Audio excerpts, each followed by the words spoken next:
Imagine a person who's having a panic attack and I'm trying to teach them quantum physics. They just can't. What would you like to rewrite it with? That's where hacking reality comes in. Remember, we said your personality creates your personal reality. No one's broken. We just have bad programming. So what was programmed can be reprogrammed.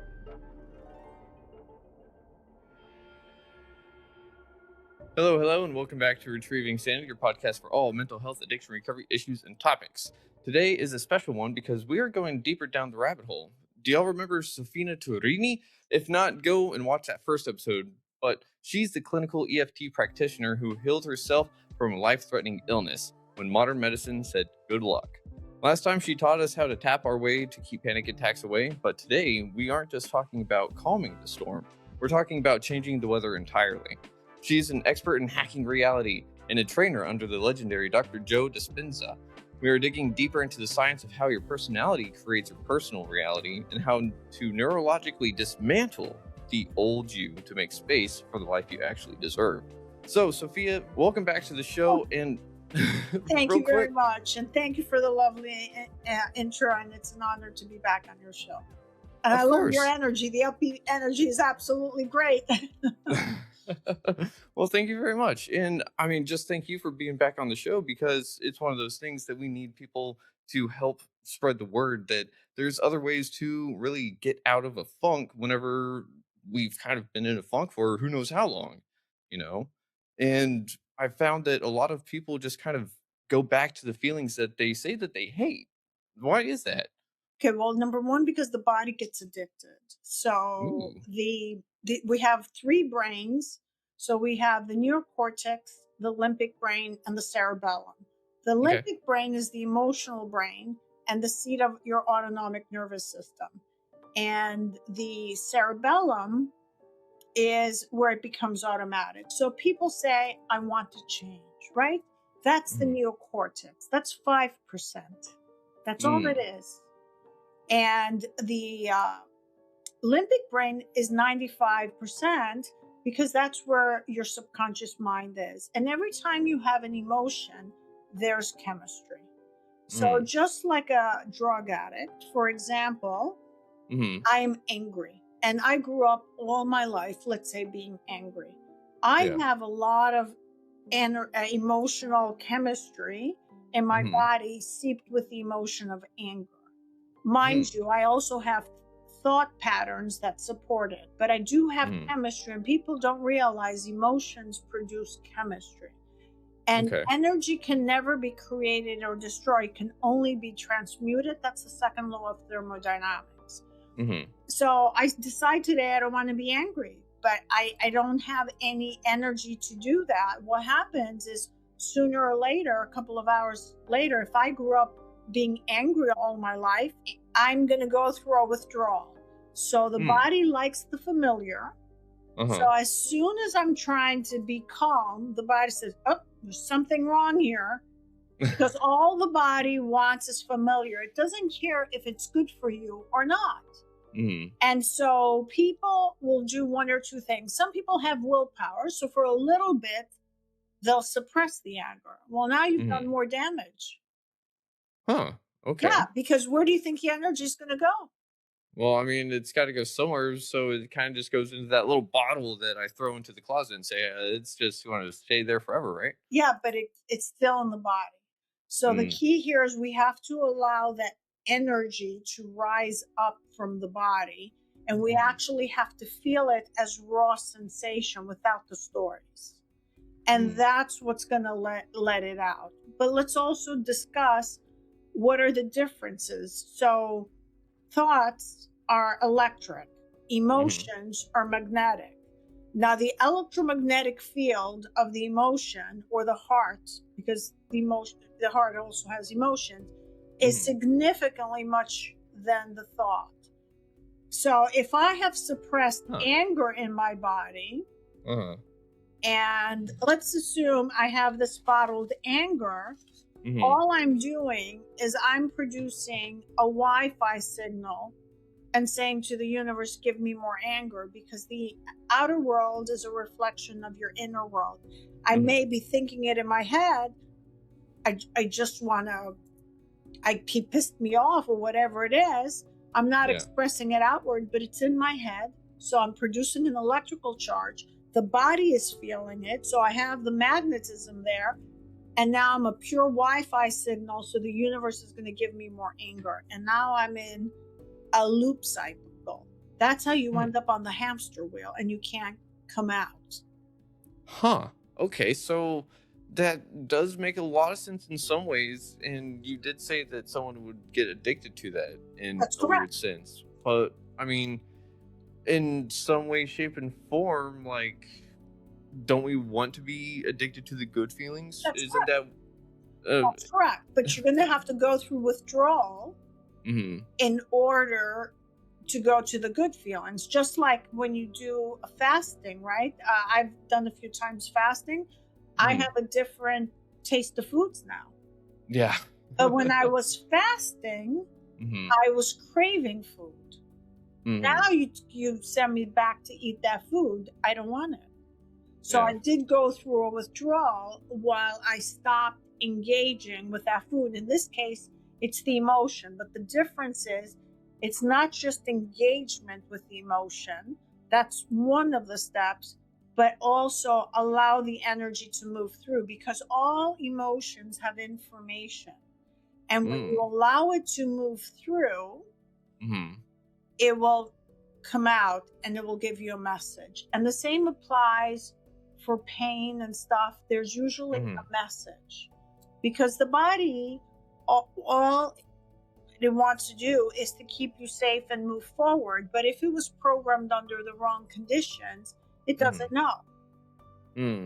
And if you were 4-year-old and your survival was only anger to keep you safe, the body thinks you're 4-year-old and it keeps on repeating the same thing. And that's why people call it the inner self or the younger self.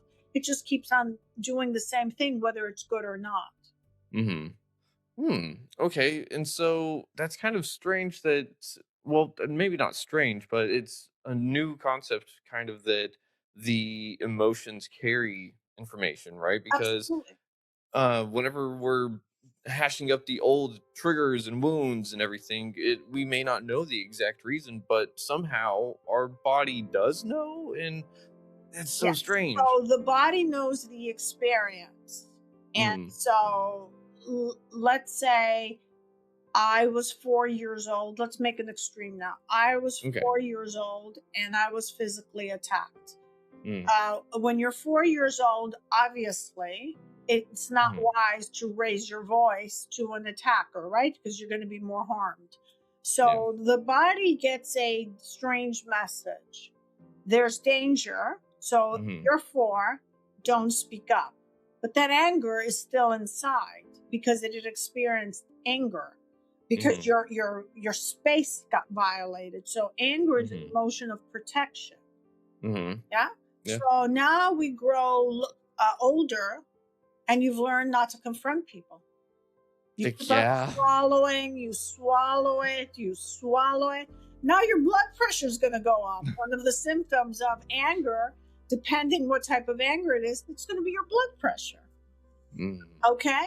So now, because the body's thinking you're still 4. You can't speak up, Keegan. If you dare to speak up, there's danger here. So when you go and clear the emotion, you might get the information that the person who was harming you, whatever the situation was, let's say it was mentally ill or it was unfair, but you're getting also a new message. I survived it. It's not happening when you clear the emotion, because I was 4. If I'm still alive, I survived it. Yeah. Right? So I can now the circumstances are different. If someone tries to violate my space, I can speak up. Versus in the first case scenario, if I never clear that emotion, I learn either to be passive aggressive or avoid confrontation. That's why the battered wife keeps on going to the husband, who keeps on beating her up, because somehow she has learned that there's fear if something bad's going to happen if she leaves, and all she knows as familiar is violence. So whenever we're sitting there and we're dealing with this kind of loop. It's strange because we want out of it, much like the woman trying to get out of the abusive relationship in that sense. But like you said, she was kind of programmed in such a way, and we're always kind of sitting there. We're trying to get out of these cycles, and a lot of the self-help or the toxic positivity stuff just says brute force your way through it, set boundaries, and that's it, but I don't really think that that Doesn't work. does too much. Because the body says no. Yeah, yeah, because it's sitting there trying to go back to what it knows, right? So we clear the emotion and set a new one. Then we change the thought. Okay. So we can also start if we want the reverse, but we still have to clear the emotion. So we can say, okay, for whatever reason, I afraid to speak up. So I acknowledge it, and I'm going to say, this time, let me see if I can practice another way to speak up. But I do have to clear that emotion, because that inner voice is going to say it's not safe to speak up, or they're going to ridicule you, whatever the situation was, right? Because that energy is stuck there, and the three brains have to align. In order for us to create what we want, the three brains have to align. So all these positive talk movements that are just plain positive affirmations don't work for two reasons. Number one, they only incorporate the first brain, the neocortex. That 5% is pushing against that 95 that's saying no. What you may succeed once or twice, but then you're going to be defeated because you're putting all the hours trying to force yourself to do it. So you may have a random luck on something, but unless that energy is released, you're not going to go anywhere. And let's address the second reason. Let's say you're really angry. Whatever happened, you are seething. And I tell you, no, Keegan, just take a breath and chill out. It's not going to work, because you can receive information equal to your current emotional state. So when you're angry, you are vibrating high beta brainwaves. If I tell you close your eyes and take a breath, which is alpha brainwaves, you're going to say, what is this loony telling me? This doesn't work. It actually doesn't work, you're going to say. So you're going to have that experience. So you can only receive information from me when you're calm. Imagine a person who's having a panic attack and I'm trying to teach them quantum physics. They think they just can't. No. Yeah, so I want to address why also when we have this pattern when you were young, why we get these unfortunate experiences. So because everything is programming, and the outer world is a recursive mirror, meaning a mirror that keeps on reflecting itself till you clear it, right? So you are now given a choice. Let's say I was, abused as a child. Now I'm going to encounter experiences that will be abusive again. Or let's say betrayal is a better example. So let's say I've been betrayed as a child. My parents betrayed me. I'm going to keep encountering in my life betrayal, because I have the signal of betrayal stored in my body as a Wi-Fi signal. And I'm going to get more betrayals till I neutralize it. Once I neutralize it and I overcome that pattern by clearing the emotion and the belief, both the emotion and the belief needs to be cleared. Now I won't get the betrayal anymore. Okay. So hacking reality works on that third brain, as compared to the positivity aspect is just working on the first two, and rather the part that's kind of weaker per se. Yes. So the hacking reality works so on the second and the third. So, and well, actually, technically all three. So let's go back to the example of betrayal. So I'm 5 years old. I experienced betrayal. I created a belief. People betray me. And I feel in my stomach betrayal. So all I know is I don't go, my behavior is I don't try new experiences because I'm going to be betrayed. And between my neurons, I have a memory implanted there. So if it was a traumatic memory, there's definitely a memory, and that replays without your awareness. So now we have the setup, right? So memories are held between two neurons. I have the thought pattern and the emotion stored in the body that the limbic brain kept on producing. So every time I have a thought, the emotion is going to get re-triggered. More chemistry is going to be produced, even though I have no new betrayal yet. Okay. So we clear the emotion. So we're using our neocortex because you have to make a choice. You want to clear it. We're working with EFT on your limbic brain. Now we've neutralized it to zero, right? Okay. The body feels okay. Now we ask, what would you like to rewrite it with? That's where hacking reality comes in. So now you create a memory that you want, meaning the client or the person I'm working, not what the practitioner wants, right? So you want to feel more empowered, that you survived that situation, or there's no betrayal, you're loved and you're supported. And we emotionalize it. We do it in reverse now. We create the belief, we create the new emotion, which is positive, and we feel it, and we infuse it both on the body and on your timeline.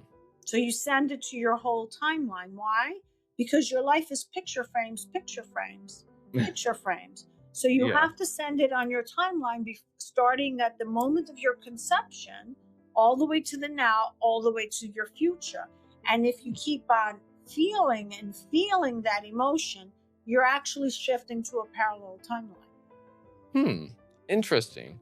So it's kind of one of the things that I'm curious about, because you're saying that every time we have that, just that synapse triggered, we're literally creating that emotion again. We're going through the information again. So that would tell me that that's why talk therapy doesn't work for a lot of people, because sometimes it makes people sit there and freak out and they can't really push through it, because talk therapy sounds like it would be that toxic positivity sometimes, because some people say all you need is talk therapy, and in my experience, like, it's great for identifying things, but it can only do so much, I think. Actually, Heb got the Nobel Prize. What fires together wires together. So if you're actually only talking about it, what you're doing is you're rewiring it even more to your body. Because every time, if you ask me what happened, what's that betrayal, my mind's going to replay it for a second. I'm going to recall that memory, and then I'm going to feel it. I'm going to say, I can't believe he did that to me. Well, guess where this anger is going? Right back in my body. I'm seeping more anger. So Donald Hebb was his name. What fires together wires together. Now the reverse is true. What no longer fires together no longer wires together. So we want to clear the emotion and not allow us to keep on repeating the same story. So we prune the synaptic connection. Okay. And once the synaptic connection is pruned and you've cleared the emotion, there's no addiction from the body to go back. It doesn't really matter. I mean, because I have had some traumatic experiences and they've been almost wiped out. That's awesome. So real quick, I've heard this argument before. Some people say that belief doesn't necessarily have to have emotion behind it. But at the same time, whenever I first learned actual emotional intelligence and what beliefs really were, I found out that I have to change the emotion attached to a belief if I want to change that. So do you think that emotion or belief comes Well, first? if you go to all the spiritual teachings, let's take Neville Goddard. He wrote Feeling is the Secret. Joe Dispenza and Bruce Lipton and Greg Braden all talk about the emotion. If you look at the Gospel of Thomas or the Gnostic Bible, they all talk about the emotion.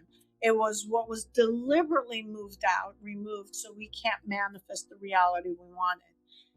The heart is the portal that changes your reality. So without emotion, the belief alone is not going to stand.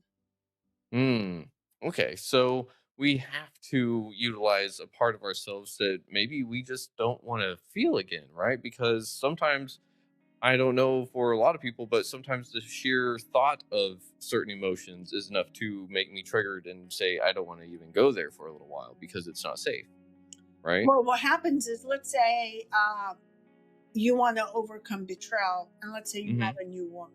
Let's just Yeah, make yeah. the story up. Hmm. Okay?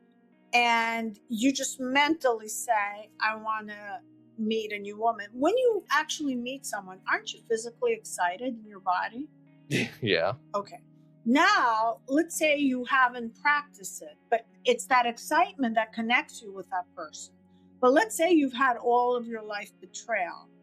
What's going to happen is you want this new lady, and now you try to manifest it, so you have to emotionalize it. Your body is going to give you right then and there that knot in your stomach to tell you to clear it, not to not go there. It's telling you, Keegan, if you want this lady here, Huh. I have an issue here. Hmm. I have an opposing wave, or frequency is a better word, in your body, because remember we said everything is physically stored in the body, and the memories, the traumatic memories, are in the hippocampus. So the Uh-huh. body's going to say, no, you've been betrayed 5 times, you can't go there. So the Hmm. only way you can go there is clear that emotion and then stay in the new positive vibration. Huh. So hold up. What you're saying is that maybe what a lot of us feel whenever we're kind of approaching the wall of certain emotions is actually our body saying to keep going and not turn back.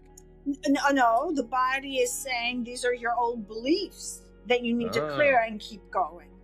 Okay. So you can't progress until you pass checkpoint A and clear it. Got it. That's correct. Huh. So how does our body know that we need to clear it to move forward? Because That's the kind of body strange. follows the mind. The body Okay. follows, and remember, we started the 3 brains have to be in alignment, Mm. and the limbic brain controls the body. Mm. So you're gonna have to overcome the fear. And if you ever hear some successful people, they always say, I did it anyway, even with the fear there, and some even cleared the fear, but they went ahead regardless, whatever. And every time you've taken a risk, even in personal stuff, they may have been a fear, but if the feeling was so overwhelming with joy, you decided to override the fear, which is what we're supposed to do, or even better, neutralize it. Huh. That way you're not having too much resistance. Okay. Interesting. There's you just talked about overriding fears and stuff, and it just made me think of a term that I had come across whenever I got my DNA tested. In the analysis, I have some genomes that epigenetics that are related to fear extinction.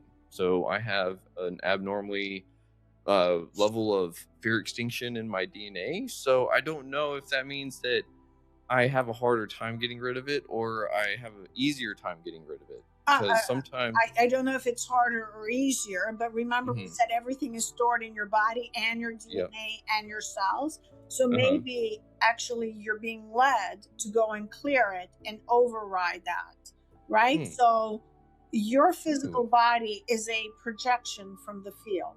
mm-hmm, We're not physically here. no, So we are a projection. So once you project change the blueprint, then that won't be an issue. And you could be having it because a lot of us have had other lifetimes where we were extinct. mm, And we do, and we know from people who do regression, a lot of people have symptoms or certain things because they experienced something in another lifetime. But you mm-hmm, don't have to go digging in the other lifetime. You can actually physically see what you're feeling now and say, does this emotion still serve me? Is something still happening here? I've mm, had times where this anxiety has come up out of nowhere. Now, in the old days, I didn't know what to do with it. I would just have this anxiety. mm-hmm, Now I'm so familiar with it, I'm saying, okay, Is there anything happen? I look around. Is there anything happen physically here? So if there's no danger and I'm not thinking about something that's going to happen tomorrow or next year or next month, then somehow this energy is telling me it wants to leave my body. Ooh. Okay. So do you think some people would be uh call that intuition perhaps, or a form of intuition? It could be intuition, or your body just basically says, I've had enough. You want to heal. Let's say you're working Mm. on healing Mm. and it just wants to come out. My Yeah. patterns usually show up. Let's say there was a day or two last week that I was frustrated. My body was fidgeting in meditation because I've been frustrated. So it wouldn't sit Mm. still. So the body Okay. always follows the mind till you become the master of the body. So, and the body may think you are at a wrong age. Mm. It gets stuck in these loops because it hasn't gotten updates on its software. Okay. So hacking reality is essentially giving our own firmware an update, right? Got it right. Got it right. So can someone use this kind of thing to build more positive like character attributes for themselves, like patience, for example? For someone like myself, I took one of those personality tests and it placed me on like this percentile thing.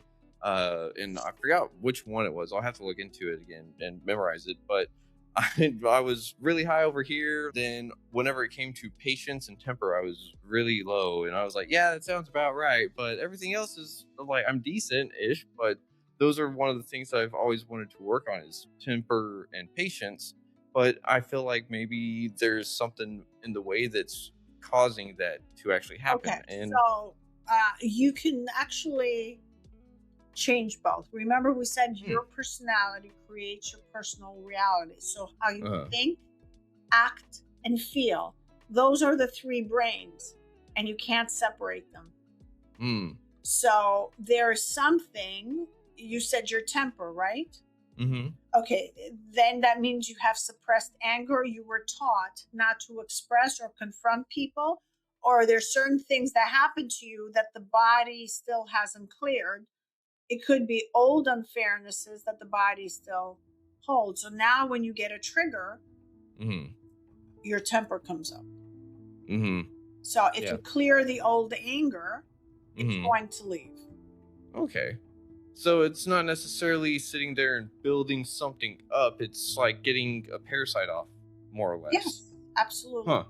Absolutely. You're basically deleting an old behavioral pattern. And maybe when you were young, or whenever that was, that program served its purpose. Like in the scenario that I gave you, that I had suppressed anger when I was, violated. It wasn't safe for me to attack back. I was 5. Obviously, that anger got stored in the body. So we usually, when it's a temper coming out, it's usually you're a pressure cooker. It's like boiling water, and the excess that the body can no longer take is what's coming up. And your best thing is to clear all of it. Not all of it, most of it. Then you're never going to be, no one's going to ever be perfect. And we don't want to be fully zen.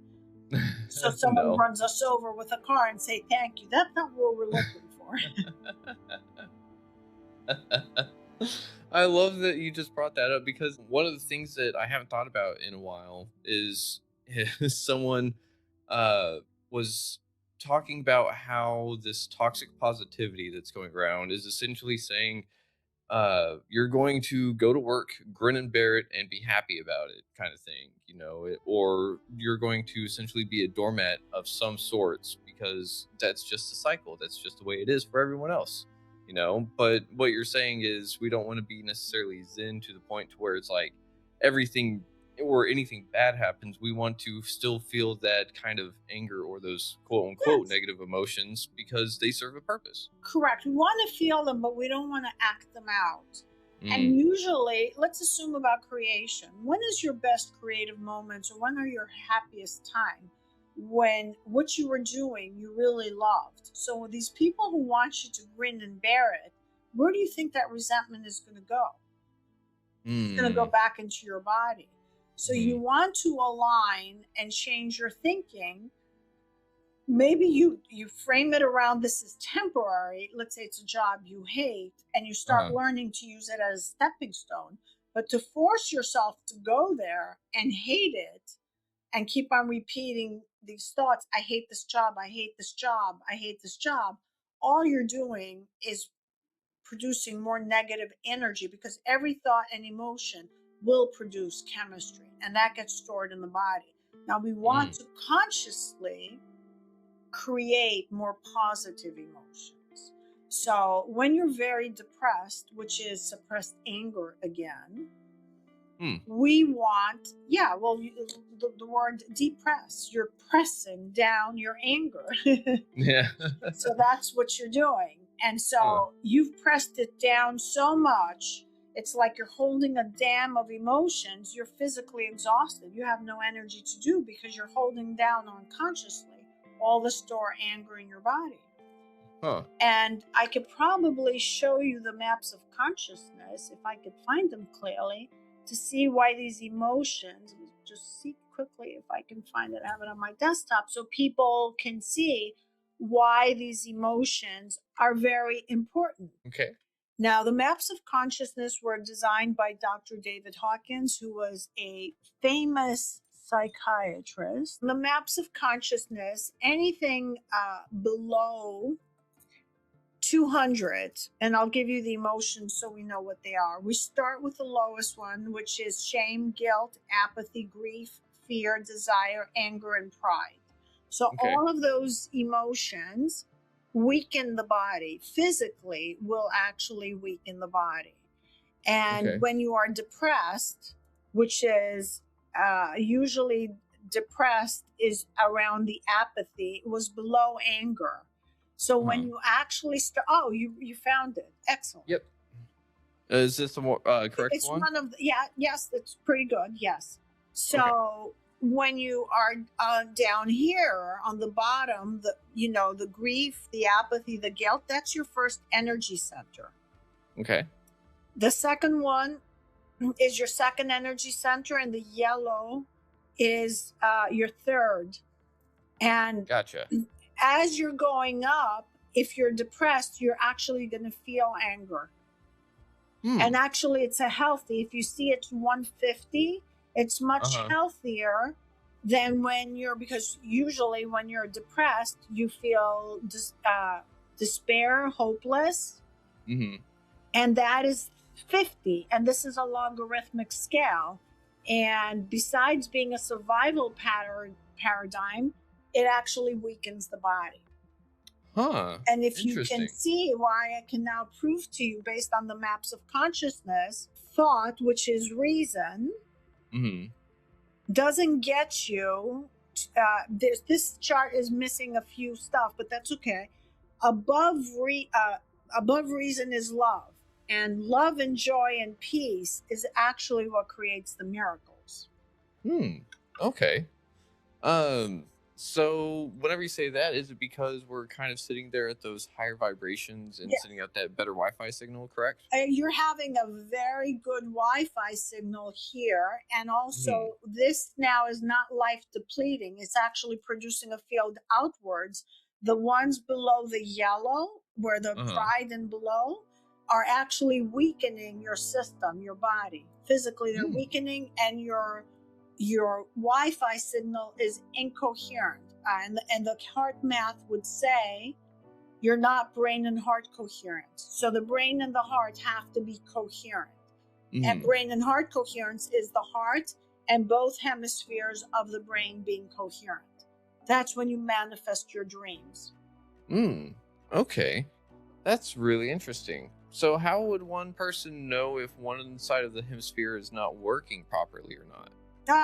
You're just imbalanced. You can't sustain a positive thought or something, or you go into looping. Looping, you definitely know that you're not coherent. Okay, so looping. I do like that, because that's one of the things that I know has tripped me up and keeps a lot of people in addiction or even trauma patterns, is that loop. Kind of like what we were talking about before. But I think we kind of hit it on a different angle this time around, because that loop is something that, like you said, it's kind of like a mirror on its own mirror. That's Sometimes, correct. right? Yes. Huh. So let's discuss what this reality is. You're a divine Okay. spark that wanted to have an experience to remember who you are, right? Let's just make it simple, right? So you have the creative spark that the divine God, whatever you want to call it, has, right? To manifest and create. And you decided to come to Earth to have an experience. And now you're on your way path back, remembering who you are, right? So an eye or you cannot see itself without a mirror. Yeah. Okay? Tooth cannot bite on itself. It needs something. Right? Yeah. So how the reality was created to show you how you're doing is the outer world is a mirror. That's why the statement is your personality, how you think, act, and feel creates your personal reality, which means your world. So your thoughts and emotions and your actions are projecting in the outer world, your world. And when you change, the outer world changes. So that's where the mirror comes in. And when we get stuck on that analytical thinking, that's the hamster wheel. And that's why we're on the left side of the brain. And a perfect example of that is the movie Groundhog Day. It's actually excellent. As long as he was thinking and feeling the same way, being angry, ticked off with what was happening with the squirrel, whatever it was, I don't remember it fully well, he was getting the same day on a repeat. He was on a recursive mirror loop. No matter how he tried, even if he tried something different to get this woman that he was in love with, he was still ending up at the same scenario because he was the same personality. When he finally transformed his personality, he became nicer, more forgiving, and then gave up the attachment. He just wanted to enjoy the moment. At the end of the movie, he literally wakes up in another reality. Yeah. Okay. Oh, so you said attachment, though. So I've heard that attachment is thinking that we own things. And then I've heard recently that detachment is figuring out that nothing owns us. Would you say that's correct? That's correct. But when we talk about manifestation, we don't want to be in the state of wanting, because the universe gives you back what you're feeling. So if you're feeling wanting, you're just going to keep on wanting. It's going to keep on getting delayed. So you want to let it go. Okay. But if I were to tell you, let's say you ordered a car, and I told you you're going to have it next week and everything's all settled, you don't keep on wanting. And now you have the joy and the excitement, your car is coming. You let the attachment go. But for a lot of our manifestations, because we don't trust ourselves, we can't let it go. We keep on saying, well, what if that goes wrong? Well, if I discuss this at my job and I ask for a raise, and then they're going to say no, and I'm going to get fired, right? So now we're having opposing thoughts. So now your signal, your Wi-Fi signal that's supposed to go out, has a contradictory signal going either the opposite direction or the waves and the crests of the wave, because waves go like this, don't match out, and it cancels your original desire. Ooh. That's really interesting. So that's why some people, and I love how you were saying that if you're wanting it, it cancels it out.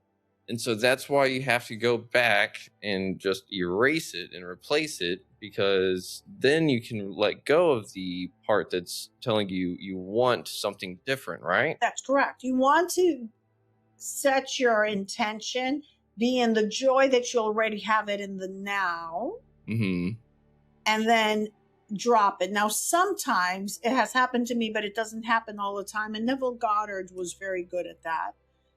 You will get an instantaneous knowing in your heart that it's going to happen.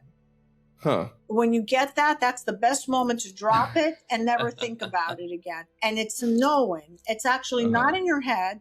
It's physically in your heart. Mm-hmm.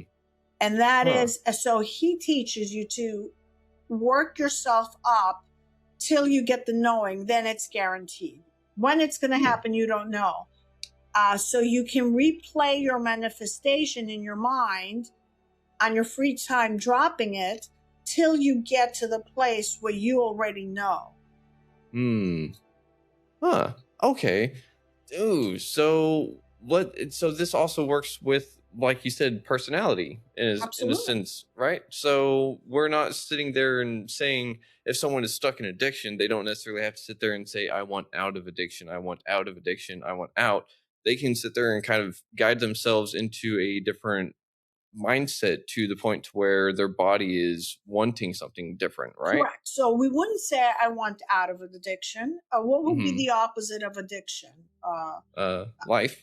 Okay, Love. I feel free. Yeah, liberation. Okay, so you or whole, whatever word you want to choose. So your thought pattern is, I am whole, or addiction free. Yeah. Okay, addiction free. And what would the feeling be? Usually for an addict, it could be relief or joy. So if you can't get into joy, you could start with relief. So you start imagining in your head that, and we're going to bring the emotion, I am addiction free, and I feel the relief and the joy, and that I'm free. And you keep on visualizing, because if you say, I want to be addiction free, or I hope to be addiction free, hopium is not a good drug. And it's not going to get you anywhere. So, and wanting implies separation. You're not going to get there. So you want to be in the now, because creation only happens in the now. It doesn't happen tomorrow. It doesn't happen yesterday. Ooh. Oh. Huh. Wait a minute. That just made me connect a bunch of dots all of a sudden. Anyways, but that's really cool, because you're saying that wanting is a form of separation? That's correct.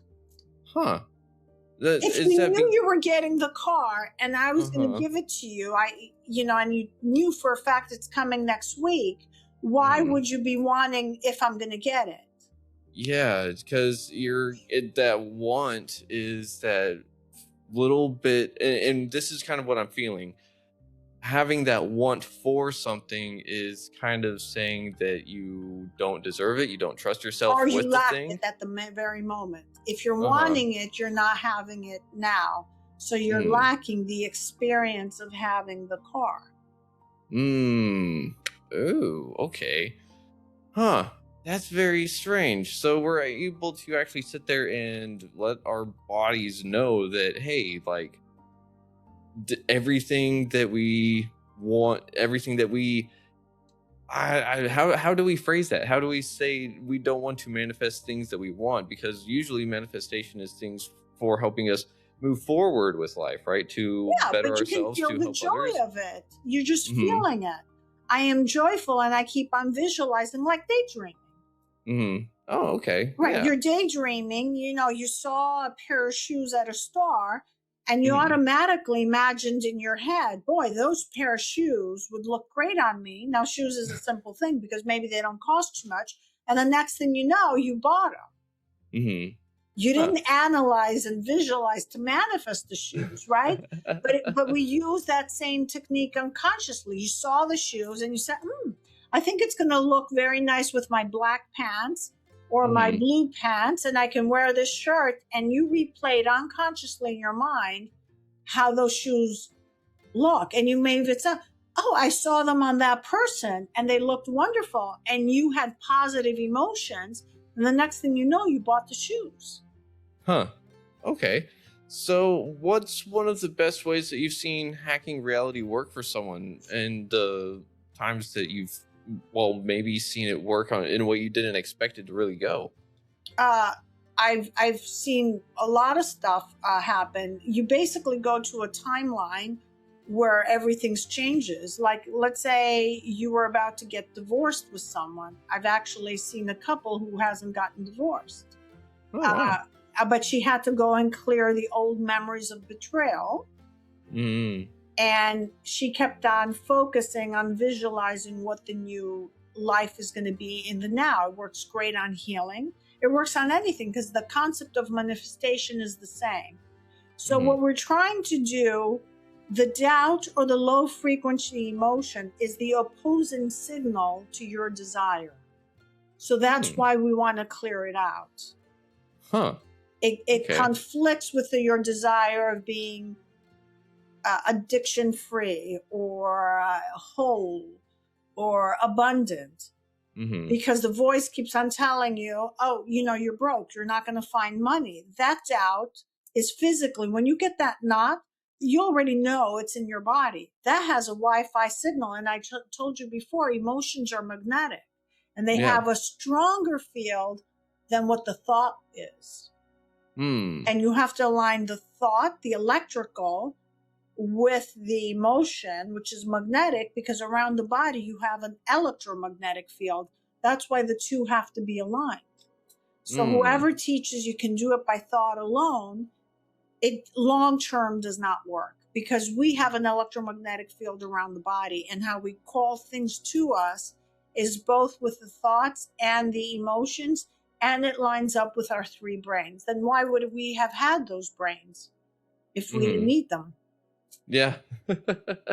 Okay. And so whenever we're talking about all this hacking reality stuff, that's where the tapping comes into play to line up and align the mind and the body, correct? Correct. And to clear the negative emotions and negative beliefs. And now we bring in what we want to create. Gotcha. Oh, real quick, where can people find you if they're looking to get some of this wonderful knowledge for themselves firsthand? Okay, so they can come to my website, tapintouryourbestself.com. Okay. And I have a complimentary 30-minute session. I also write a blog. I also have a masterclass. The masterclass covers exactly what we discussed today. The preliminary of the actual class that I do. So the class will cover how the brain and body works, and I combine it with the EFT. And now if you buy one, you get two free. So you can bring two buddies with you for the price of one and have an accountability partner. Ooh, okay. Having an accountability buddy. I love that. Because, I mean, for myself, whenever I'm going into something new or maybe even to scary territory, having someone around that I trust and know is definitely a huge morale boost, and I think sometimes we need that for ourselves. Absolutely. And the class has a 30-day follow-up. So you'll be followed up, because you don't just take the class. I mean, what's the purpose of taking the class? And you don't have actually embodied it. Remember, we said the body has to get some new programming. So the whole job is to embody it. And it's a practical exercise. So you bring your two friends, you have the class, and I follow you up for 30 days. And you have an EFT session with it to learn how to work with these emotions that are uncomfortable for all of us. Yeah. I mean, you have a really good point there. A lot of emotions that are uncomfortable, for some reason, I think that we might hold on to those and think that they're only making me uncomfortable or making me feel weird, because it's like I was raised to not feel a lot of emotions or to express them. And so it's like, we're just going to ignore that. Everyone else ignores that too, right? Yeah, sure. Yeah, but it doesn't get us very far. We get rid of those and then we consciously replace them with the ones we want. I mean, joy, excitement, and having fun, which is why we go to concerts, which was why we like falling in love. I mean, when you fall in love, you see the other person as no flaws for the honeymoon effect, right? And that's what we want. We want to maintain those emotions as long as we can. And so with hacking reality, you're kind of also saying that if the spark seems to kind of go away, it might be able to just kind of breathe new life into it, right? That's awesome. I'm trying to think of if there's anything else that I have off the top of my head, because you made me think about one other thing, and that's how everything is happening in the now, because you said that creation happens in the now. And like I've talked to people where they're like, the past is non-existent because it's in the past, and the future doesn't exist because it's not there yet. So everything is right now. So that really kind of solidifies why can't you change you in the moment? Why do you have to wait for the you in the future to come to you now? You don't have to wait for the future. That's a story that we told ourselves, and then we stay in the loop. So when you say, I'm going to do it tomorrow, or I'm going to quit tomorrow, you never really end up changing. Yeah, because tomorrow never really comes, and we're here in the moment. Ugh. Let's see. Do you have any other things in the work at the moment behind the scenes that you're kind of just holding off on? Yeah, well, I want to start creating some tools so people can have afterwards the EFT session. So to customize for them when they're not working with me, like in between sessions. A lot of people don't know how to do their tapping scripts. I do offer them a lot of times. I also line up their health conditions with meta consciousness so they know what's causing the condition. And down the road, I'm planning the course that I teach is to extend it to a 90-day follow-up. And in 90 days, you absolutely can program. I mean, I do give it, and I still have that option if the person chooses to, because in 90 days, you're really practicing this every day. You're going to rewire new neurons. It's a matter of time before you end up in the new reality. It's going to become second nature. Oh, okay. Oh, that is so awesome. I love that because, it's one of those things that if we can make it our second nature, then, the world is definitely our oyster then. So yeah, it's your first 30 to 90 days that's hard in the gym. If you keep on going every day, you don't quit afterwards. But usually 90 days is a very secure spot. Yeah, and in a sense, we're also maybe breaking habits along the way that we didn't know that we were maybe holding on to, that were holding us in the past as well. Do you think that we could see you on in the future at some point? Absolutely. Awesome. I'd be happy to do so. And thank you very much for today. And yes, I'll reach out to you. I'm happy to take this further. Do you have anything that you'd like to leave the audience with for tonight, Sophia? Yeah, I'll leave kind of similar what I left last time. No one's broken. We just have bad programming. So what was programmed can be reprogrammed. And if it's a program you don't like, you can actually delete it, just like you do with your computer. So even if you had the program for 50 years, you could just install a new program. It will take a minute, but you can do that. And I don't like the concept that we were flawed or damaged or broken. We just got some bad programming from the factory or the family. Yep. And now is the perfect time to change. Yeah, I love that. Because I have to agree with you. I don't think we're really broken. I think if anything, we think that we're broken, and that makes us feel broken. And that's where it's not the truth. But I mean, it takes a lot of work to convince yourself otherwise.